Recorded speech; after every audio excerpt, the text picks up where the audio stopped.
ನಮಸ್ಕಾರ ಎಲ್ರಿಗೂ, welcome back to my new vlog.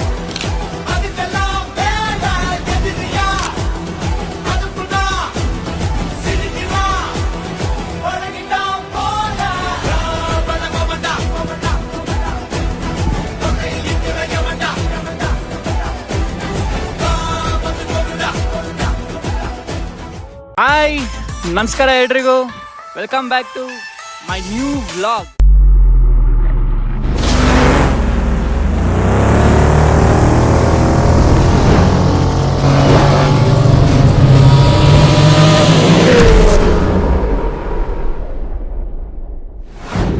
ನನ್ನ ಹೊಸ ವ್ಲಾಗಿಗೆ, ಹೊಸ ವಿಡಿಯೋಗೆ ಎಲ್ರಿಗೂ ನಮಸ್ಕಾರ. ಈಗಾಗಲೇ ನೀವು ಸಿನಿಮ್ಯಾಟಿಕ್ ಶಾರ್ಟ್ಸ್ ಎಲ್ಲ ನೋಡ್ಕೊಂಡು ಬಂದಿದ್ದೀರಾ ಆ್ಯಂಡ್ ಆಲ್ಸೋ ನೀವು ತಮ್ನೇಲಲ್ಲಿ ಕೂಡ ನೋಡ್ಕೊಂಡು ಬಂದಿದ್ದೀರಾ. ಏನು ಈ ವ್ಲಾಗ್? S, introduction vlog. ನನ್ನ ಈ ವ್ಲಾಗಿಂಗ್ ಜರ್ನಿನ ಇಂಟ್ರಡಕ್ಷನ್ ಮೂಲಕ ಸ್ಟಾರ್ಟ್ ಮಾಡಬೇಕು ಅಂದ್ಕೊಂಡಿದ್ದೀನಿ. ಎಸ್, ಈ ಇಂಟ್ರಡಕ್ಷನ್ ವ್ಲಾಗಲ್ಲಿ ಏನೇನು ಇರುತ್ತೆ ಅಂತ ನೀವು ಮುಂದೆ ಹೋಗ್ತಾ ವೀಡಿಯೋಸಲ್ಲಿ ನೋಡ್ತೀರಾ. ಮೊದಲನೇಗೆ ನೀವು ಒಂದು ಪೋಸ್ಟರ್ ಆಗೋ ಒಂದು ಟೈಟಲ್ ಲಾಂಚ್ನ ನೀವು ನೋಡಿದ್ದೀರಾ. ತುಂಬ ಜನ ಕೇಳಿದ್ರು ಈ ಟೈಟಲ್ ಲಾಂಚ್ ಬಗ್ಗೆ, ಏನು ಈ ಟೈಟಲ್ ನೇಮ್, ಏನು ಈ ನೇಮ್, ಏನು ಈ ಮೋಟೋ ವ್ಲಾಗಿಂಗ್ ನೇಮ್. ಎಸ್, ನಾನು ಇವತ್ತು ಎಕ್ಸ್ಪ್ಲೇನ್ ಮಾಡ್ತೀನಿ. Main R2 Rex.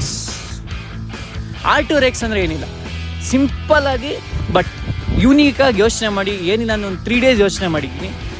ಈ R2 Rex ಅನ್ನೋದನ್ನ ನನ್ನ ಗಾಡಿಲೇ ನಾನು ಹುಡುಕಿ ತೊಗೊಂಡಿದ್ದೀನಿ. ಓಕೆನಾ, ಎಲ್ಲದು ನಾನು ಈ ಗಾಡಿಲೇ ನಾನು ಸ್ಪೆಸಿಫೈ ಮಾಡಿದ್ದು. ಬಿಕಾಸ್ ನಾನು ಮಾಡ್ತಾ ಇರೋದೇ ನನ್ನ ಗಾಡಿ, ನನ್ನ ಈ ಬೈಕಲ್ಲಿ ನಾನು ಜರ್ನಿ ಸ್ಟಾರ್ಟ್ ಮಾಡಬೇಕು ಅಂದ್ಕೊಂಡು ಇನ್ನು. ಸೊ ಆ ಬೈಕಿಂದನೇ ಎತ್ಕೊಂಡು ನಾನು ಮಾಡಬೇಕು. ಓಕೆನಾ, R2 ಸ್ಪೆಸಿಫೈ ಆಗಿ ಮಾಡಬೇಕಂದ್ರೆ ನನ್ನ ಗಾಡಿ ನೇಮ್ RC200. ಓಕೆನಾ, R2 ಮೀನಿಂಗ್ ನಿಮ್ಗೆ ಸಿಕ್ಕಿದೆ. ಓಕೆನಾ, ರೆಕ್ಸ್ ಅದೇ ಮೈನ್. ಆಲ್ಮೋಸ್ಟ್ ತುಂಬ ಜನ ನೀವು ಅವ್ರಿಗೆ ಫೈಂಡ್ ಔಟ್ ಮಾಡಿಬಿಟ್ಟು R2 ಅಂದರೆ RC ಇರ್ಬೋದು, RC200 ಇರ್ಬೋದು ಅಂತ. ಬಟ್ ರೆಕ್ಸ್ ಅನ್ನೋದೇನು ಅಂದರೆ ಇಟಾಲಿಯನಲ್ಲಿ ಕಿಂಗ್ ಅಂತ. ಇಟಾಲಿಯನ್ ಕಿಂಗ್ ಅನ್ನೋದು ರೆಕ್ಸ್ ಅನ್ನೋ. ಫೈನ್, ಅದು ಹೆಂಗೆ ಸಿಕ್ತು ನಿಮಗೆ, ಇದಕ್ಕೂ ಅದಕ್ಕೂ ಏನು ಮ್ಯಾಚ್ ಅಂತ ಕೇಳ್ಬೋದು ನೀವು. ಓಕೆನಾ, ಬಟ್ ನಾನು ಎಕ್ಸ್ಪ್ಲೈನ್ ಮಾಡೋದೇನೆಂದರೆ, ರೆಕ್ಸ್ ಬನ್ನಿ ಇಲ್ಲಿ Moto Rex oil of Switzerland ಅಂತ ಇದೆ. ಓಕೆನಾ, ಈ ಮೋಟೋ ರೆಕ್ಸ್ ಅನ್ನೋದು ಸ್ವಿಟ್ಜರ್ಲ್ಯಾಂಡಲ್ಲಿ ಇಂಜಿನ್ ಆಯಿಲ್ದೊಂದು ಬ್ರ್ಯಾಂಡ್ ನೇಮ್. ನೀವೆಲ್ಲ ಅಂದ್ಕೊಂಡಿದ್ದೀರಾ, ಮೋಟೋನ ನಾನು ಕಟ್ ಮಾಡಿ ರೆಕ್ಸ್ ಆಗಿ ತೊಗೊಂಡೆ. ಸೊ R2 Rex, ಇಟಾಲಿಯನಲ್ಲಿ ರೆಕ್ಸ್ ಅಂದರೆ ಕಿಂಗ್, ಹಂಗೆ R2 ಅಂದರೆ RC200 ಸ್ಪೆಸಿಫೈ ಆಯಿತಾ. ಇದೇ ನನ್ನ ಟೈಟಲ್, ಇದೇ ನನ್ನ ವ್ಲಾಗಿಂಗ್ ನೇಮ್ R2 Rex. ಹಾಗೆ ಇವಾಗ ನಾನು ನನ್ನ ಬೈಕ್ ಬಗ್ಗೆ ನೀವು ತಿಳ್ಸ್ಕೊಂಡ್ಬಿಡ್ತೀನಿ ನಿಮಗೆ. ಎಸ್, ನನ್ನ ಬೈಕ್ ತಗೊಂಡು 2 years ಆಗಿದೆ.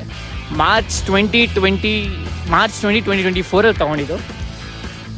ಅವತ್ತಿಂದ ಇವತ್ತಿನವರೆಗೂ ತುಂಬ ಎಕ್ಸ್ಪ್ಲೋರ್ ಮಾಡ್ಕೊಂಬಂದಿದ್ದೀನಿ, ತುಂಬ ಜಾಗಕ್ಕೆ ಹೋಗಿದ್ದೀನಿ, ತುಂಬ ಜನ ಜೊತೆ ಮಾತಾಡಿದ್ದೀನಿ, ಫನ್ ಮೂಮೆಂಟ್ ಕ್ರಿಯೇಟ್ ಮಾಡಿದ್ದೀನಿ, ಎನ್ವೈರನ್ಮೆಂಟ್ ಕ್ರಿಯೇಟ್ ಮಾಡಿದ್ದೀನಿ, ಇದ್ರ ಜೊತೆ ತುಂಬಾ ಜರ್ನಿ ಮಾಡಿದ್ದೀನಿ. ಬಟ್ ಇವಾಗ ನನ್ನ ಜರ್ನಿ ಇದ್ರ ಜೊತೆನೇ ಸ್ಟಾರ್ಟ್ ಮಾಡಬೇಕು. ಬಟ್ ನಿಮಗೆ ತಿಳಿಸ್ಕೊಂಡು, ನಿಮಗೆ ತೋರಿಸ್ಕೊಂಡು ನನ್ನ ಜರ್ನಿನ ಸ್ಟಾರ್ಟ್ ಮಾಡಬೇಕು ಅಂದ್ಕೊಂಡಿದ್ದೀನಿ. ಸೊ ಪ್ಲೀಸ್ ಸಪೋರ್ಟ್ ಮಾಡಿ ನನ್ನ ವ್ಲಾಗಿಂಗ್ಗೆ. ಈಗ ನನ್ನ ಗಾಡಿ ಟೆಕ್ನಿಕಲ್ ಥಿಂಗ್ಸ್ ಬಗ್ಗೆ ತಿಳಿಸ್ಕೊಂಡ್ಬಿಡ್ತೀನಿ. RC200 ಅಲ್ಲಿ 199.5 ಲಿಕ್ವಿಡ್ ಕೂಲ್ಡ್ ಇಂಜಿನ್ ಆಗಿರುತ್ತೆ. ಆ್ಯಂಡ್ ಈ ಬೈಕ್ ನಿಮಗೆ ತುಂಬ ಲೈಕ್ ಟ್ರ್ಯಾಕ್ ಪರ್ಪಸ್ಗಂತಲೇ ಬಿಲ್ಡ್ ಮಾಡಿರೋದು. ಆ ಮೈನ್ ಥಿಂಗ್, ನನ್ನ ಗಾಡಿ ಈಗ ಸ್ಟಾಕ್ ಆಗಲಿಲ್ಲ. ನಾನು ತಗೊಂಡು 1 ವರ್ಷ ಒಂದು 2 ಸರ್ವಿಸ್ಗೆಲ್ಲ ನಾನು ಎಕ್ಸಾಸ್ಟ್ ಚೇಂಜ್ ಮಾಡಿಸಿದ್ದೀನಿ. ಎಕ್ಸಾಸ್ಟ್ ಬಂದಿಲ್ಲಿ ಆಕ್ರೋಪವಿಕ್ M4 ಸೀರೀಸ್ ಬರುತ್ತೆ. ಇದಕ್ಕೆ ನಿಮಗೆ DB ಕಿಲ್ಲರ್ ಇರಲ್ಲ. ಓಕೆನಾ, ಇದಕ್ಕೆ ನಿಮಗೆ DB ಕಿಲ್ಲರ್ ಇರಲ್ಲ. ಆ್ಯಂಡ್ ಇದು ಸ್ಲಿಪ್ ಆನ್ ಸೆಕ್ಷನ್ ಆಗಿರುತ್ತೆ. ಇದರಲ್ಲಿ ಈ ಗಾಡಿಯಲ್ಲಿ ನಿಮಗೆ ಅಂಡರ್ ಬೆಲ್ಲಿ ಬಂದಿರುತ್ತೆ. ಅಂಡರ್ ಬೆಲ್ಲಿಲಿ ಈ ಸೆಕ್ಷನ್ ಅಂಡರ್ ಬೆಲ್ಲಿ ಬರುತ್ತೆ. ಈ ಫುಲ್ ಇಲ್ಲೇನು ನಿಮಗೆ ಸ್ಪೇಸ್ ಎಂಟಿ ಇರುತ್ತೆ ಗೊತ್ತಾ, ಇದು ಅಂಡರ್ ಬೆಲ್ಲಿ ಸೆಕ್ಷನ್ ಆಗಿರುತ್ತೆ. ಇವಾಗ ನಿಮಗೆ ಸ್ಲಿಪ್ ಆನ್ ಅಂದರೆ ಈ ಸೆಕ್ಷನ್, ಇಲ್ಲಿಂದ ಏರ್ ಇಂಟೇಕ್ ಆಗುತ್ತೆ. ಓಕೆನಾ, ಏರ್ ಫಿಲ್ಟ್ರು ನಿಮಗೆ 2 ಇರುತ್ತೆ ಈ ಬೈಕಲ್ಲಿ. ಒಂದು ಇಂಜಿನ್ ಬೇ ಹತ್ರ, ಇನ್ನೊಂದು ಅಂಡರ್ ಬೆಲ್ಲಿ ಹತ್ರ.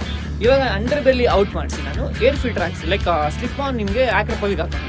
ಸೊ ಏನಾಗುತ್ತೆ, ಒಂದು ಏರ್ ಫಿಲ್ಟರ್ ಔಟ್ ಆಗಿರೋದಕ್ಕೆ ನಿಮಗೆ ಏನಿಲ್ಲ ಅಂದರೂ ಮೈಲೇಜ್ ಡ್ರಾಪ್ ಆಗುತ್ತೆ. ಸೊ ನನಗೆ ಸ್ಟಾಕಲ್ಲಿ ಇದ್ದಾಗ ಮೈಲೇಜ್ ಅರೌಂಡ್ ನಮಗೆ 34-32, ಹೈವೇ ನಂಗೆ ಒಂದು 34, ಸಿಟಿಲಿ ಒಂದು 32 ಬರ್ತಿತ್ತು.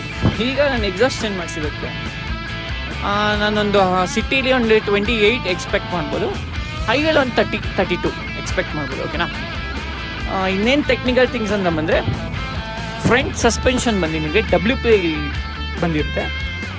ಇವಾಗ ಬಂದಿರೋ ಅಡಿಷನಲ್ ನಿಮಗೆ 150 ಮತ್ತು 160 cc ಬೈಕ್ ಬಂದಿದೆ. ಒಂದು ವೈಟ್ ಕಲರ್ ಮತ್ತು ಸಮಥಿಂಗ್ ಬ್ಲ್ಯಾಕ್ ಕಲರ್ ಏನೋ ಬಂದಿದೆ. ಆ ಬೈಕಲ್ಲಿ ನಿಮಗೆ LED ಡಿಸ್ಪ್ಲೇ ಬರ್ತಿತ್ತು. ಬಟ್ ನಾನು ತೊಗೊಂಡಾಗ 200cc 390cc ಎರಡೇ ಬಂದಿದ್ರು. ಆ್ಯಂಡ್ ಮೋರ್ ಓವರ್ ಇದು GP ಎಡಿಷನ್ ಅಂತ ಬಂದಿದೆ. 2 ಎಡಿಷನ್ ಬಂತು, ಒಂದು ನಾರ್ಮಲ್ ಎಡಿಷನ್ ಮತ್ತು ಇದು GP ಎಡಿಷನ್.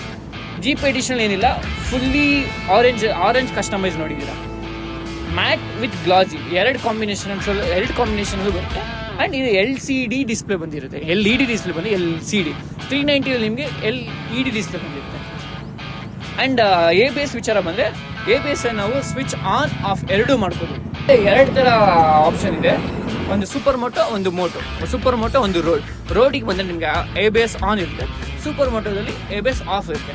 ಟ್ರ್ಯಾಕ್ ಪರ್ಪಸ್ ನಾವು ಏನೇ ಮಾಡಬೇಕು ಅಂದರೆ ನಾವು ABSನ ಆಫ್ ಮಾಡ್ಕೊಂಡು ಟ್ರ್ಯಾಕಲ್ಲಿ ಯೂಸ್ ಮಾಡ್ಕೋಬೋದು. ಆ್ಯಂಡ್ ಟ್ಯಾಂಕ್ ಕೆಪಾಸಿಟಿ ಬಂದು 13 ಲೀಟರ್ಸ್ ಟ್ಯಾಂಕ್. ಅರೌಂಡ್ ನಾವು ಒಂದು ಫುಲ್ ಟ್ಯಾಂಕ್ ಮಾಡಿಸಿದ್ರೆ ಏನಿಲ್ಲ ಅಂದರೂ 300 to 350 ಕಿಲೋಮೀಟರ್ಸ್ ಕವರ್ ಮಾಡ್ಬೋದು. ಲೈಕ್ ಕ್ಲೀನಾಗಿ ಕ್ರೂಸ್ ಮಾಡ್ಕೊಂಡು ಒಂದು 80 to 90 to 100 ಕ್ರೂಸ್ ಮಾಡ್ಕೊಂಡೋದ್ರೆ ಒಂದು 350 ಕಿಲೋಮೀಟರ್ಸ್ ಆದರೂ ನಾವು ಕವರ್ ಮಾಡ್ಕೋಬೋದು. Depends on roads and how we cruise. ಓಕೆನಾ? ಇನ್ನೇನು ಅಂತ ಥಿಂಗ್ಸ್ ಅನ್ನೋದೇನಿಲ್ಲ, ಇಷ್ಟೇ ನನ್ನ ಟೆಕ್ನಿಕಲ್ ಥಿಂಗ್ಸ್ ಆಗುತ್ತೆ.